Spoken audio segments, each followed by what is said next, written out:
জনগণের যৌক্তিক প্রত্যাশা পূরণে বদ্ধপরিকর সরকার, ডিসি সম্মেলনে সমাপনীতে প্রধানমন্ত্রী। সরকারি দপ্তরে হয়রানিমুক্ত সেবা নিশ্চিতের নির্দেশ। কোরবানি পশু পরিচর্যায় ব্যস্ত সারা দেশের খামারে, দিনাজপুরে প্রস্তুত 4.25 লাখ পশু। দেশীয় পদ্ধতিতে মোটাজাতকরণের পরামর্শ। ভারী বর্ষণ আর পাহাড়ি ঢলে নেত্রকোনার হাওর অঞ্চলে বোরো ধানের ব্যাপক ক্ষতি, আমের ফলন বিপর্যয়ের শঙ্কা, দিশেহারা কৃষক। এবং পশ্চিমবঙ্গে বিজেপি নেতা শুভেন্দুর ব্যক্তিগত সহকারীকে গুলি করে হত্যা, নির্বাচন পরবর্তী সহিংসতায় মৃত্যু 5, হামলা ভাঙচুর অব্যাহত।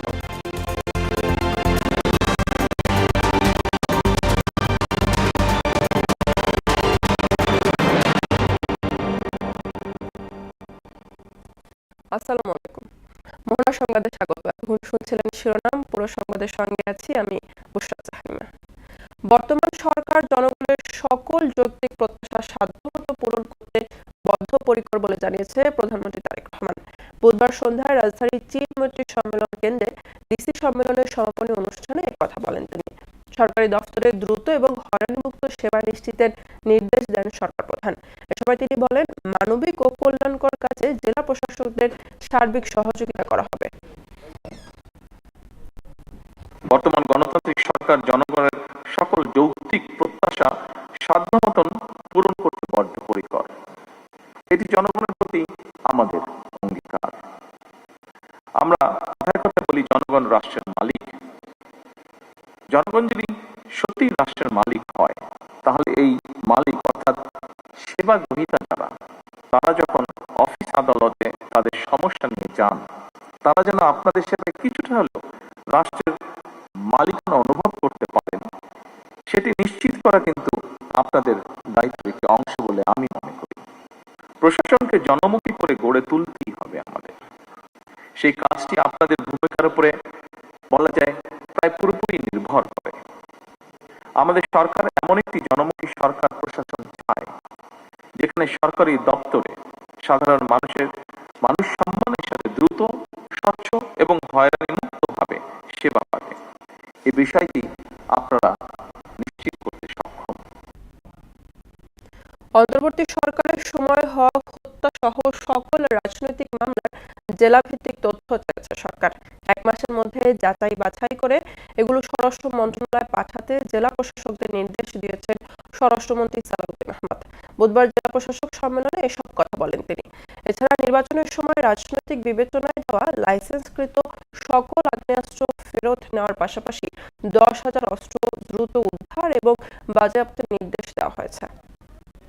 ইন্টারিম গভর্নমেন্টের সময় কিছু মামলা প্রত্যাহার করা হয়েছে, কিন্তু সেখানে কিছু কিছু মামলা, কিছু শ্রেণীর মামলা অন্তর্ভুক্ত করা হয়নি, যেমন হত্যা মামলা, অস্ত্র মামলা, নারী নির্যাতন, মাদক পাচার, মানব পাচার, এই সমস্ত কিছু মামলা এর আওতাভুক্ত করা ছিল না। পদ্মা ব্যারেজ প্রকল্পের বিষয়ে সরকার খুব শিগগিরই সিদ্ধান্ত নেবে বলে জানিয়েছেন পানি সম্পদ মন্ত্রী শহীদুদ্দীন চৌধুরী। তিনি বলেন, প্রকল্পটি দ্রুতই একনেকে উপস্থাপন করা হবে। বুধবার প্রধানমন্ত্রী তারেক রহমানের সঙ্গে বৈঠক শেষে এসব কথা বলেন শহীদুদ্দীন চৌধুরী। খাল খনন কর্মসূচির উদ্বোধনে সরকার প্রধান আগামী 16 মে চাঁদপুর এবং 25 মে ফেনী সফর করবেন বলেও জানান তিনি। তানজিদ ভুঁইয়ার প্রতিবেদন। দেশের দক্ষিণ পশ্চিমের প্রাণ গড়াই ও মধুমতি নদী। শুষ্ক মৌসুমে এখানে কমে যায় পানির প্রবাহ। সংকট মোকাবিলা ও ফারাক্কার বিরূপ প্রভাব হ্রাসে পদ্মা ব্যারেজ নির্মাণকে একমাত্র সমাধান হিসেবে দেখছে সরকার। বুধবার সচিবালয়ে প্রধানমন্ত্রী তারেক রহমানের সঙ্গে পানি সম্পদ ব্যবস্থাপনা বিষয়ক সভায় এ বিষয়ে আলোচনা করেন সংশ্লিষ্টরা। সভা শেষে পানি সম্পদ মন্ত্রী শহীদুদ্দীন চৌধুরী বলেন, পদ্মা ব্যারেজ প্রকল্পের বিষয়ে খুব শিগগিরই সিদ্ধান্ত নেবে সরকার। বৈঠকে তিস্তা মহাপরিকল্পনা নিয়েও আলোচনা হয়। এই প্রজেক্টটা খুব শীঘ্রই একটা মিটিংয়ে উপস্থাপন হবে, আলোচনা হবে এবং সিদ্ধান্ত গৃহীত হবে। এর বাহিরে তিস্তা মহাপরিকল্পনা, সেটা একটা গুরুত্বপূর্ণ প্রজেক্ট।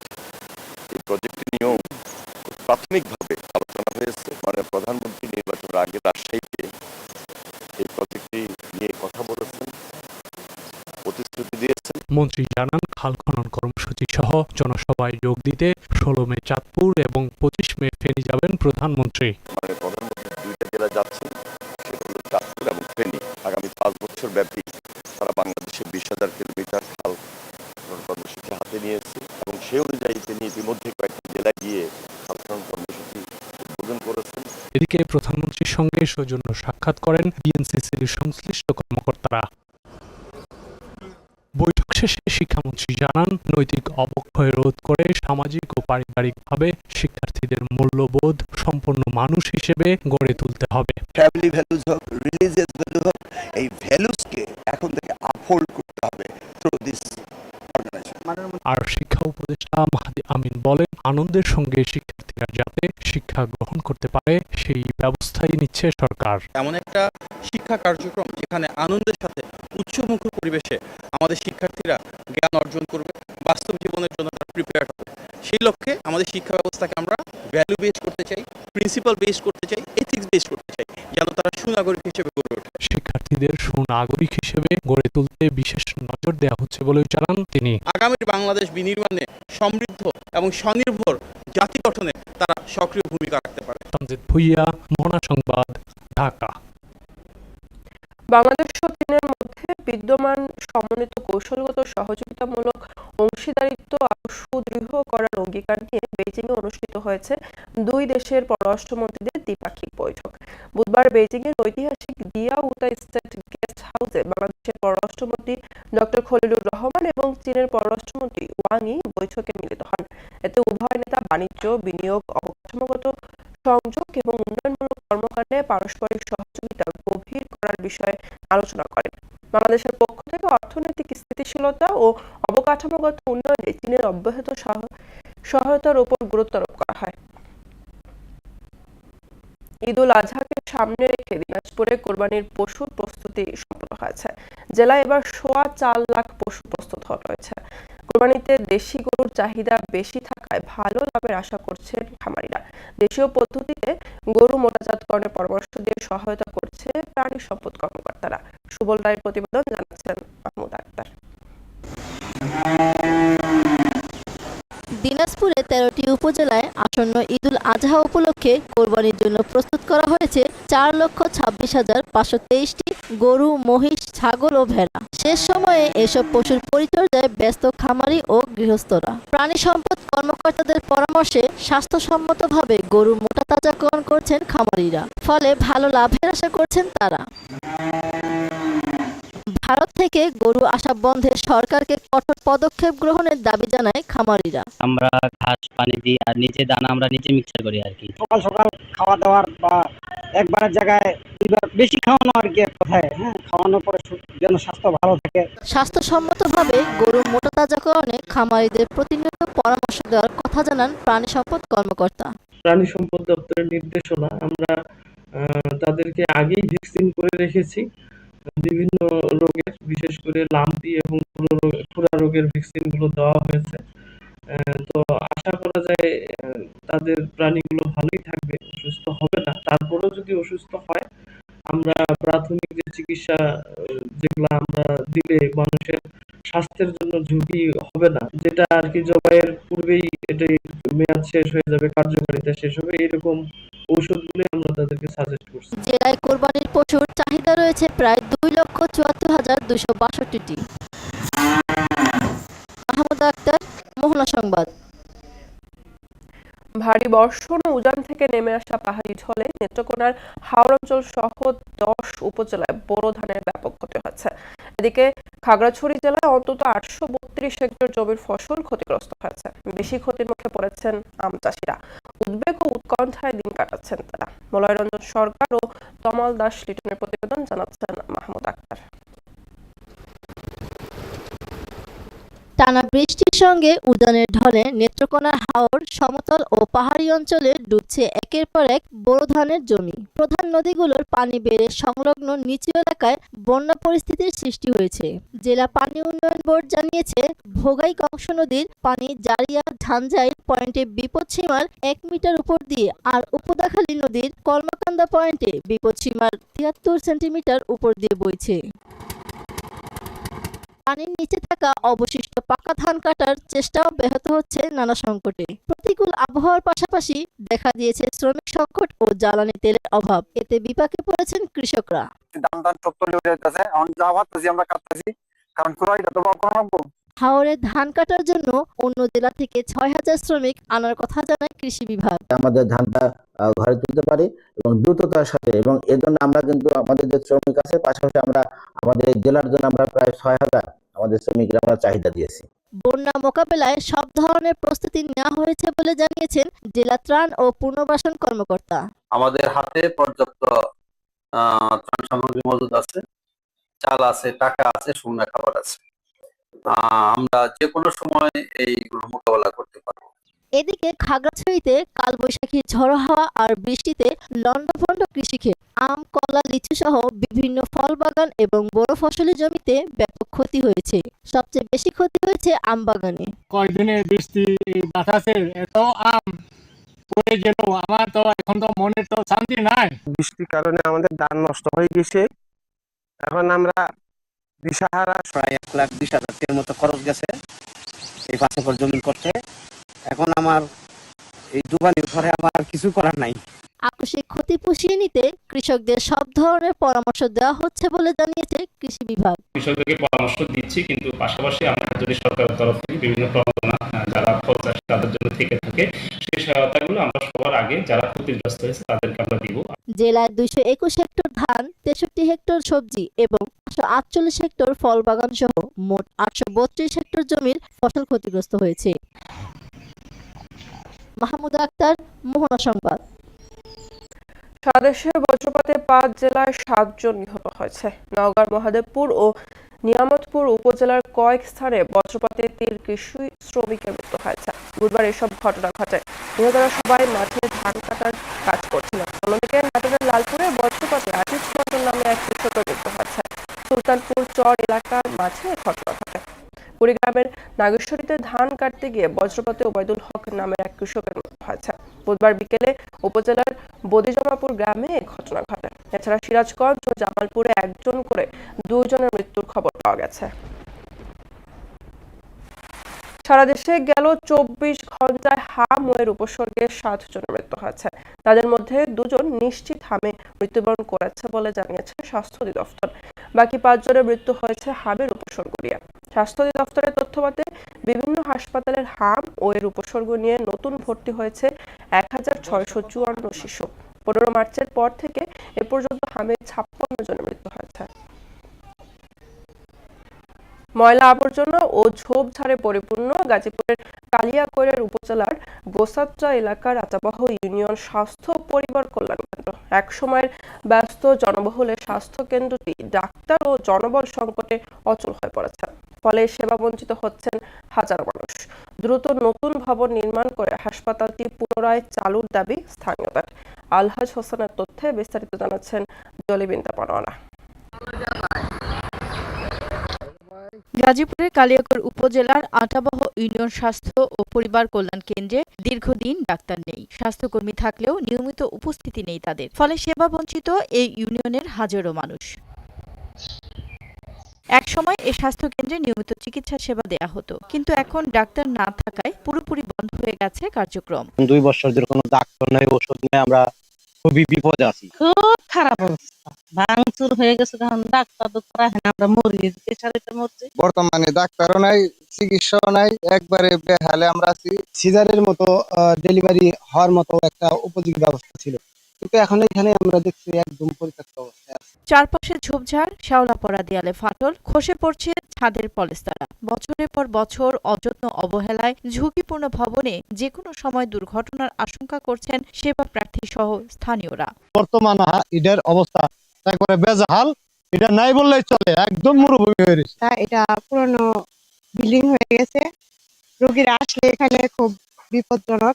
ভবন অবস্থা খুবই ঝুঁকিপূর্ণ, যে কোনো মুহূর্তে এটা দুর্ঘটনা করতে পারে। কর্মচারী দেরিতে আসেন অফিসে, এর সঙ্গে ঝুঁকিপূর্ণ ভবনে চিকিৎসা সেবা ব্যাহত হচ্ছে। ডাক্তার তো নিয়মিত নাই, বা কোনো ওই যে নার্স একজন আসে কোন জায়গা থেকে সপ্তাহে একদিন এগো মন ইচ্ছা মতো, হয়তো একটু লেট করে আসে, কারণ আমাদের ভবনের অবস্থাটা সেরকম না। আর আমাদের ভবনটা মোটামুটি পরিত্যক্ত ঘোষণা করছে, অফিস থেকে, সে দৃষ্টিতে আমাদেরকে ওভাবে কাজ করতে হয়। ভবন সংস্কারের জন্য আবেদন করা হয়েছে বলে জানালেন উপজেলা পরিবার পরিকল্পনা কর্মকর্তা। আসলে খুবই পরিত্যক্ত, যে বসার মতো জায়গা আসলে মানে ওখানে হয়তো বা এমনই অবস্থা যেমন ছাদের নিচে ঝুড়েও পড়ে অ্যাক্সিডেন্ট হওয়ার সম্ভাবনা। আমাদের তো গভর্নমেন্টের যেটা নিয়ম যে যাই আসে না কেন আমাদের সেবাটা চালিয়ে যায়। মৌলিক অধিকার চিকিৎসা সেবা নিশ্চিতে প্রয়োজনীয় পদক্ষেপ নেওয়ার দাবি ভুক্তভোগীদের। ডলি বিনতে মনোয়ারা, মোহনা সংবাদ। আন্তর্জাতিক প্রসঙ্গ। ভারতের পশ্চিমবঙ্গের বিজেপি নেতা শুভেন্দু অধিকারীর ব্যক্তিগত সহকারীকে লক্ষ্য করে গুলি করার ঘটনা ঘটেছে। এতে ঘটনাস্থলেই শুভেন্দুর পিএস চন্দ্রনাথ রথ এর মৃত্যু হয়।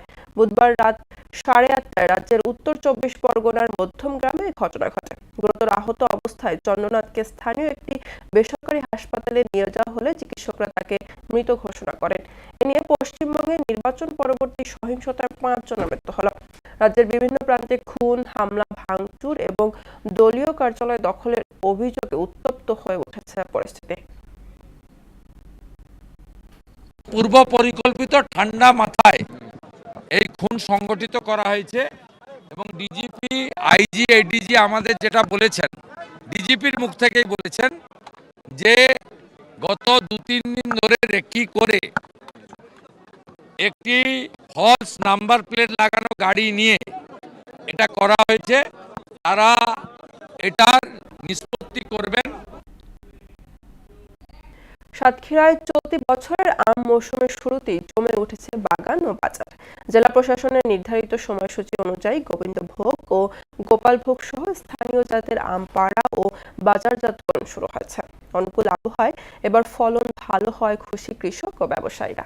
সাতক্ষীরার আম এবারও দেশের চাহিদা মিটিয়ে বিদেশের বাজারে রফতানি হবে বলে আশা সংশ্লিষ্টদের। আব্দুল জলিলের তথ্যচিত্রে মিশাল বিনতে আনোয়ারের ডেস্ক রিপোর্ট। সাতক্ষীরায় 5 মে মঙ্গলবার থেকে আনুষ্ঠানিকভাবে শুরু হয়েছে আম আহরণ। সদর উপজেলার একটি আম বাগানে এই কার্যক্রমের উদ্বোধন করেন ভারপ্রাপ্ত জেলা প্রশাসক বিষ্ণুপদ পাল। প্রথম দিন থেকে বাগানগুলোতে চলছে গোবিন্দভোগ, গোপালভোগ সহ স্থানীয় সুস্বাদু জাতের আম পাড়ার ধুম। কৃষি বিভাগের তথ্য মতে এই বছর জেলার প্রায় 320টি নিবন্ধিত আম বাগানে 70,000 মেট্রিক টন আম উৎপাদনের লক্ষ্যমাত্রা নির্ধারণ করা হয়েছে। বড় ধরনের প্রাকৃতিক দুর্যোগ না থাকায় এবং রোগবালাই কম হওয়ায় এবার আমের আকার ও মান দুটোই বেশ ভালো বলে জানান এই কর্মকর্তা। এবছরে ফলন সবচেয়ে ভালো এবং আশা করি যে কৃষকরা লাভবান হবেন। তবে আমের বাজারে অসাধু ব্যবসায়ীদের দৌরাত্ম্য রুখতে কঠোর প্রশাসন। অপরিপক্ক আম বাজারজাতকরণ এবং ক্ষতিকর কেমিক্যাল ব্যবহার রোধে নিয়মিত চলছে ভ্রাম্যমাণ আদালত। এরই মধ্যে বেশ কিছু অভিযানে কেমিক্যালযুক্ত আম জব্দ করে ধ্বংস করা হয়েছে বলে জানান ভারপ্রাপ্ত জেলা প্রশাসক। এই সিন্ডিকেট ভাঙতে এবং কৃষকদেরকে ন্যায্য মূল্য প্রাপ্তি নিশ্চিত করতে যোগাযোগ ব্যবস্থার উন্নতি, বিশেষ করে রেললাইন এবং আম প্রক্রিয়াকরণ সেন্টার আমাদের সাতক্ষীরা দ্রুত জরুরি। সরকারের সকল দায়িত্বপূর্ণ যারা আছেন তাদেরকে আমি এই বিষয়ে আমার সুনির্বন্ধ অনুরোধ রাখবো। বাজারে এখন রাজত্ব করছে সবুজ ও সুগন্ধি গোবিন্দভোগ। মৌসুমি এই ফলের স্বাদ নিতে ভিড় করছেন ক্রেতারা। ব্যবসায়ীরাও আশা করছেন ন্যায্য মূল্য পেলে এবার গেল বছরের লোকসান কাটিয়ে উঠতে পারবেন তারা। আমরা আশা করছি যে এই 1 মাসে প্রায় 300 থেকে 350 কোটি টাকার বাণিজ্য এই সাতক্ষীরা জেলাতে হবে এবং আমের ফলনও খুবই ভালো। আমরা যদি এই আমের দামটা ভালো পাই তাহলে আমাদের খরচ উঠে ভালোই লাভ হবে বলে মনে করছি। এবার আল্লাহ দিলে আম ভালো হয়েছে, যদি মানে আবহাওয়া অনুকূলে থাকে তাহলে যদি বাইরে পাঠাইতে পারি তাহলে চাষিও বাঁচবে, আমরা বাঁচবো। প্রশাসনের ক্যালেন্ডার অনুযায়ী 15 মে হিমসাগর, 27 মে ল্যাংড়া এবং 5 জুন থেকে আম্রপালি বাজারে আসবে। দেশের গণ্ডি পেরিয়ে সাতক্ষীরার এই বিষমুক্ত আম এবারও ইউরোপের বাজারে দাপট দেখাবে, এমনটাই প্রত্যাশা সংশ্লিষ্ট সবার। মিশাল বিনতে আনোয়ার, মোহনা সংবাদ। কাপ্তাই হ্রদ যাতে দূষিত না হয় সেই ব্যাপারে সংশ্লিষ্টদের সর্বোচ্চ ব্যবস্থার নেওয়ার আহ্বান জানিয়েছেন মৎস্য প্রাণী সম্পদ প্রতিমন্ত্রী সুলতান সালাউদ্দিন টুকু। বুধবার বাংলাদেশ মৎস্য উন্নয়ন কর্পোরেশন বিএফটিসি রাঙ্গামাটির মৎস্য অবতরণ ঘাটে মাছের পোনা অবমুক্তকরণ ও মৎস্যজীবীদের মাঝে ভিসিএফের চাল বিতরণ অনুষ্ঠানে প্রধান অতিথির বক্তব্যে তিনি কথা বলেন। এবছর বিএফটিসি রাঙ্গামাটি আনুমানিক 60 মেট্রিক টন কার্প জাতীয় মাছের পোনা কাপ্তাই হ্রদে অবমুক্ত করবে বলে জানা গেছে। মনে রাখতে হবে যে এই সম্পদকে আমাদের দেশের সম্পদ, সকলের সম্পদ এই কাপ্তাই লেক, এইটাকে কখনোই আমরা ময়লা আবর্জনা ফেলবো না, এটাকে নোংরা করব না। এইটা যদি নিজের থেকে আমরা সচেতন হই তাহলে অনেকাংশেই দেখা যাবে এটা আমরা দূষণ মুক্ত রাখতে পারবো। এবার সারা দেশে অনুষ্ঠিত সভা সমাবেশ নিয়ে প্রতিনিধিদের পাঠানো তথ্য ও চিত্র ডেস্ক রিপোর্ট।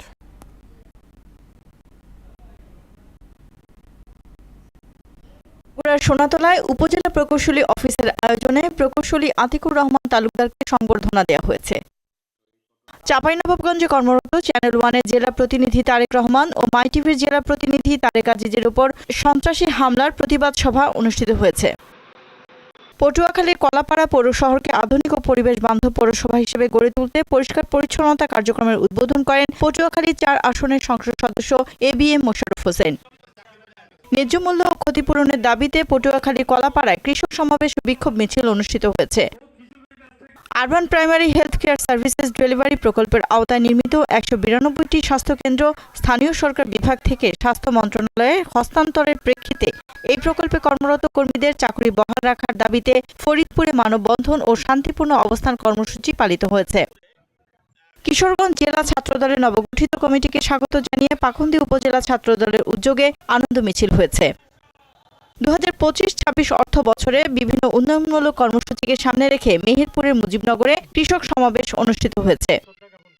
সম্পদ আত্মসাৎ ও প্রাণনাশের হুমকির অভিযোগ এনে নিরাপত্তা এবং ন্যায় বিচার পাওয়ার লক্ষ্যে সংবাদ সম্মেলন করেছেন চট্টগ্রামের সাতকানিয়া উপজেলার বাজালিয়া ইউনিয়নের তৃতীয় লিঙ্গের মৌসুমী হামিদ। স্বেচ্ছাসেবী সংগঠন নীর ফাউন্ডেশনের উদ্যোগে শেরপুর পৌর ঈদগাহ মাঠে প্রতিদিন অসহায় ও সুবিধা বঞ্চিতদের একবেলা খাবারের আয়োজন করা হয়েছে। নাটোরের গুরুদাসপুরে ৩টি রাস্তা নির্মাণ কাজের উদ্বোধন করেন নাটোর ৪ আসনের সংসদ সদস্য আব্দুল আজিজ।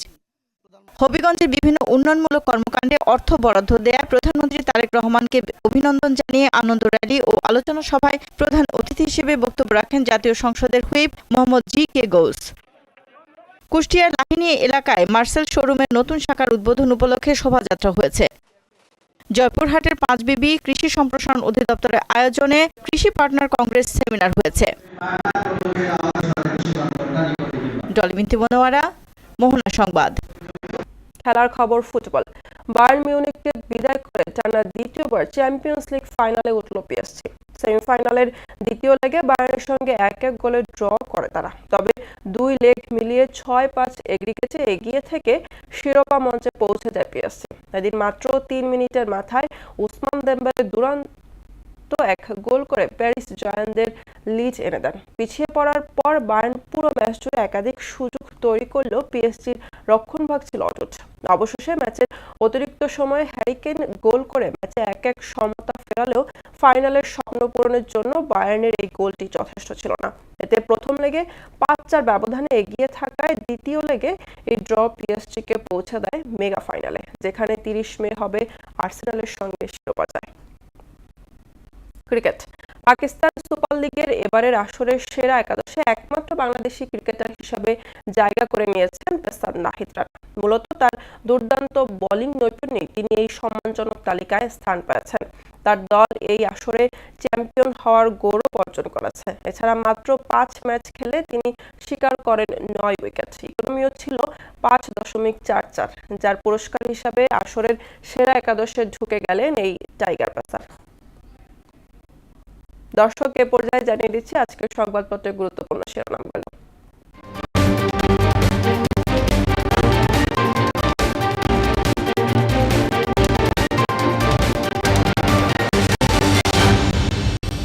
প্রথম আলো শিরোনাম করেছে জুলাই মামলা যাচাই হবে, ডিসি সম্মেলন।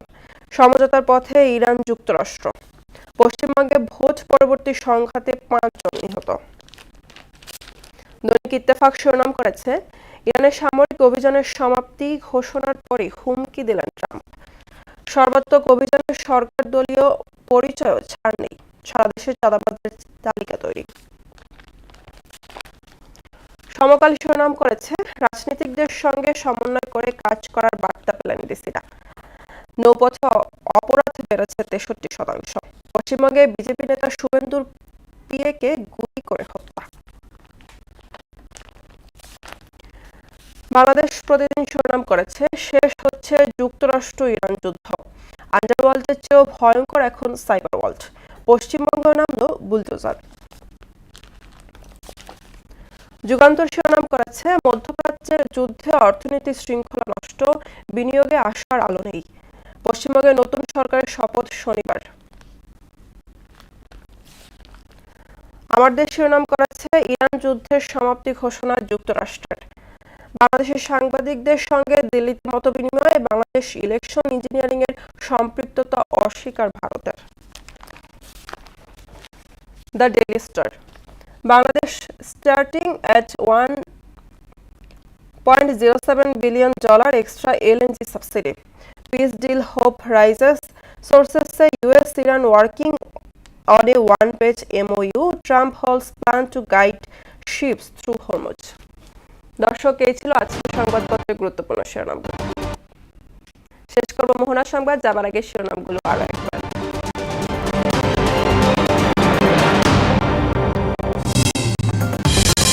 জনগণের যৌক্তিক প্রত্যাশা পূরণে বদ্ধপরিকর সরকার। ডিসি সম্মেলনের সভাপতিত্বে প্রধানমন্ত্রী সরকারি দফতরে হয়রানিমুক্ত সেবা নিশ্চিতের নির্দেশ।